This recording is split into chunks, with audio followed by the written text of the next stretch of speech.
everybody, it's Austin and welcome to the Bourbon in College podcast.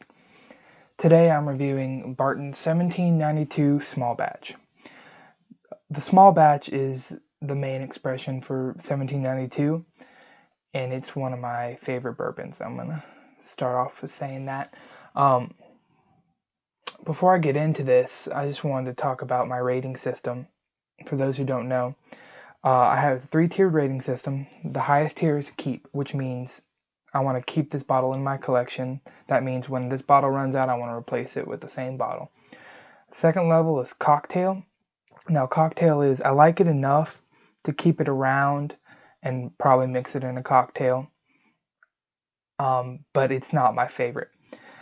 And the lowest tier is replace, which means when the bottle's empty, or maybe even before that, I'm going to replace it with a completely different bourbon, whether it's a different expression from the same distillery or something completely different.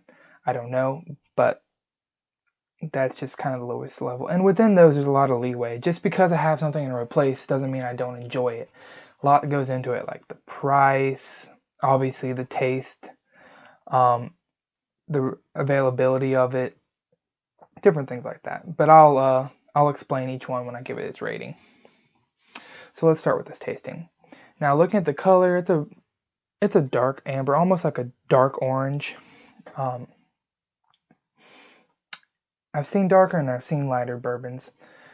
Nothing too special. Let's see what the nose has. I'm getting one of my favorite notes in a bourbon. Some nuttiness. But definitely some caramel and vanilla in there as well. You smell the oak. It's got a good, strong nose on it. So it's 46.85% alcohol by volume. That's 93.7 proof. So it's not your baseline 40, but it's definitely not a high proof bourbon by any means. They do have a 1792 full proof, which I do have, which is same mash bill, same aging, just it's proofed down to only what it is when it goes into the barrel, not all the way down to 46.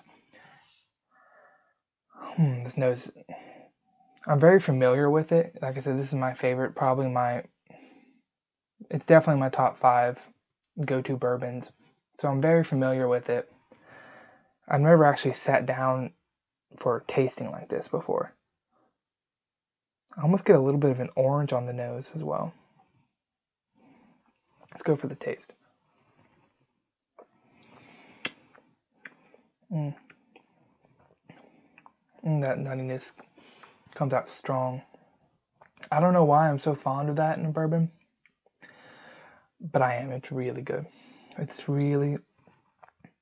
got the good sweet notes, but it's definitely not cloyingly sweet. It's got enough alcohol kick to it to let you know it's there, but not enough to make it a struggle by any means.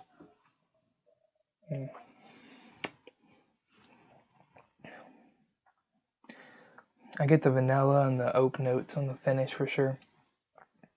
It's a pretty long finish for such a low proof. I'm so impressed by this. It's hard to beat. It really is.